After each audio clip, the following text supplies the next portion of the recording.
Assalamualaikum dan salam sejahtera. Nama saya Nur Anis binti Zamri. Boleh panggil saya Cikgu Anis. Hari ini saya akan mengajar mengenai susunan ayat bahasa Melayu.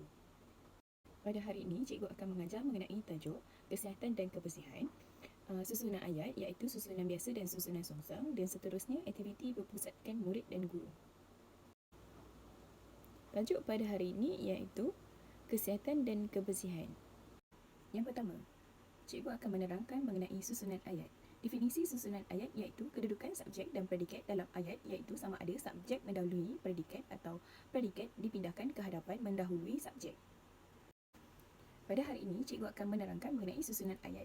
Susunan ayat terbahagi kepada dua, iaitu susunan biasa dan susunan songsang.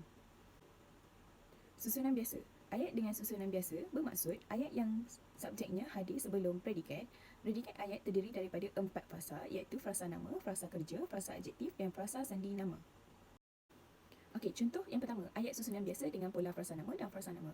Okey, contoh ayat yang pertama, subjek frasa nama dan predikat frasa nama. Subjek Encik Idrus, predikatnya guru bahasa Melayu. Yang kedua, mereka, subjek frasa nama, predikatnya ialah pekerja baharu di kilang itu. Okey, contoh seterusnya, contoh ayat susunan biasa dengan pola frasa nama dan frasa kerja. Yang pertama, komputer riba itu, subjek frasa nama, seterusnya frasa kerja, mempunyai sistem pemprosesan yang canggih.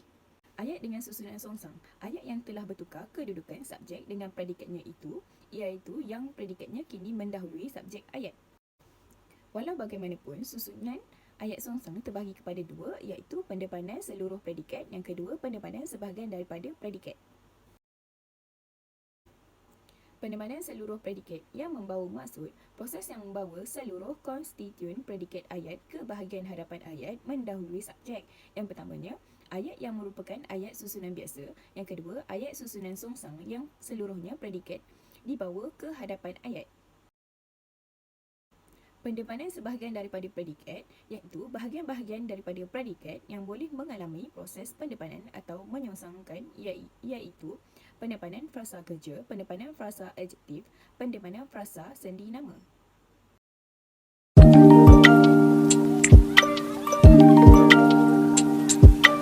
Dimaksudkan dengan sejahterakan hidup. Okey, dalam konteks pembelajaran pada hari ini, cikgu ingin memperkenalkan kepada kamu pembentangan secara kumpulan, iaitu kamu perlu menjalankan aktiviti ini secara dalam kumpulan, di mana cikgu teliti dan cikgu membuat pemerhatian sendiri.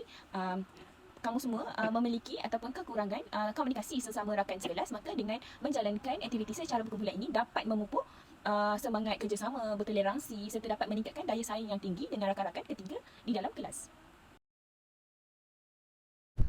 Mengamalkan gaya hidup sihat membawa ceria. Yang pertama, makan sebelum lapar, berhenti sebelum kenyang, iaitu makan 5 sehingga 7 kali sehari dalam kuantiti yang sedikit untuk memastikan tahap metabolisme sentiasa tinggi. Yang kedua, anda sihat, anda bahagia, anda berjaya.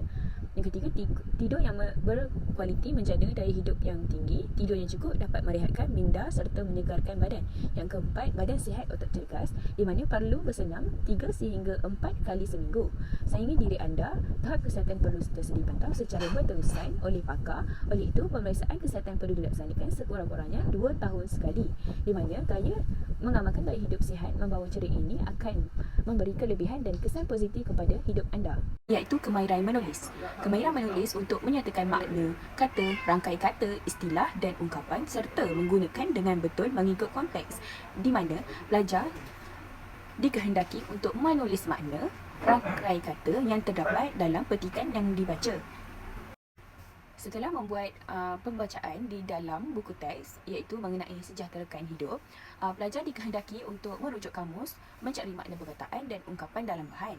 Yang kedua, pelajar perlu menulis ayat-ayat mudah tentang aktiviti harian ketika di rumah, sama ada di luar rumah ataupun ketika di mana-mana saja, yang perlu pelajar lakukan supaya sentiasa sihat dan ceria. Okey, seterusnya, berdasarkan kebersihan dan kesihatan, yang pertama, kita perlu menjaga kebersihan, iaitu mengamalkan gaya hidup sihat dengan bersenam, berjalan kaki, berbasikal. Yang kedua, kita perlu tingkatkan kesihatan diri, di mana kita perlu mengambil makanan yang mempunyai nutrisi yang tinggi agar kesihatan ini membawa kepada kebaikan, akan mengurangkan tahap kerunduman kesihatan, iaitu pelbagai penyakit seperti kencing manis, diabetes dan sebagainya. Okey, pelajar, dalam tajuk sejahterakan hidup ini, pelbagai ataupun kelebihan mengamalkan gaya hidup sihat, seperti yang terdapat pada slide, cara-cara menangani stres, supaya kalau kita menggunakan ataupun kita membuat aktiviti yang sihat, kita akan lebih lebih okey dan lebih ceria. Yang pertama, mengamalkan gaya hidup sihat ini dapat mengurangkan tahap stres anda. Yang kedua, fokus kepada masa sekarang. Yang ketiga, melakukan aktiviti senaman fizikal. Yang keempat, mengamalkan teknik pengawalan nafas yang betul supaya ketika kita menjalankan aktiviti berjoging ataupun berlari, kita tidak akan cepat penat ataupun mengalami masalah jantung. Yang kelima, jangan malu untuk meminta bantuan. Sekiranya kita mengalami stres, kita perlu meminta bantuan daripada pakar ataupun pandangan orang lain. Mengamalkan sedikit terapi minda. Terapi minda ini seperti kita membuat aktiviti menggunakan minda ataupun kita pergi ke tempat lain seperti melancong untuk terapikan minda kita ni. So, yang seterusnya, mengamalkan amalan pengawalan kendiri. Yang terakhir, amalkan pemakanan sihat seimbang.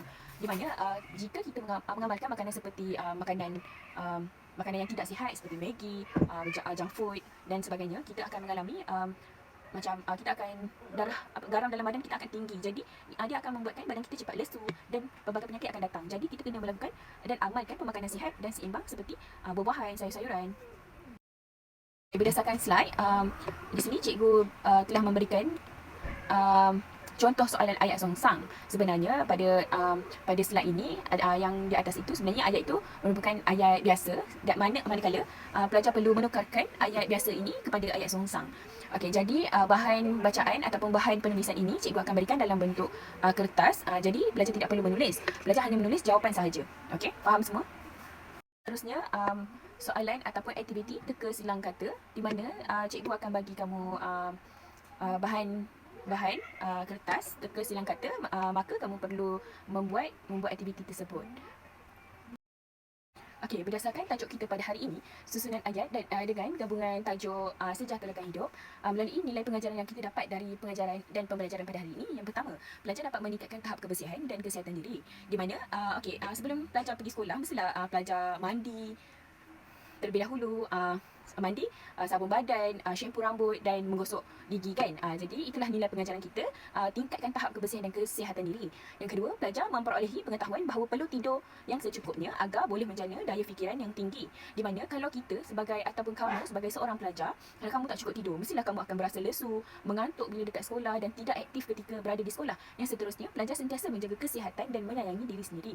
Pelajar perlu tahu bahawa pengambilan makanan yang sihat boleh meningkatkan keyakinan, boleh meningkatkan tahap fokus, minat ketika dalam kelas. Seterusnya, dengan menjaga kesihatan melalui pemakanan yang seimbang ni boleh menyebabkan atau memberi kesan yang positif kepada diri kamu, iaitu tidak akan didatangi penyakit yang seperti diabetes ataupun darah tinggi sebab kamu mengawal pemakanan. Itu saja daripada cikgu hari ini berkenaan mengenai tajuk sejahterakan hidup. Seterusnya, pelajar boleh meneruskan kerja yang diberikan sebentar tadi. Terima kasih. Assalamualaikum.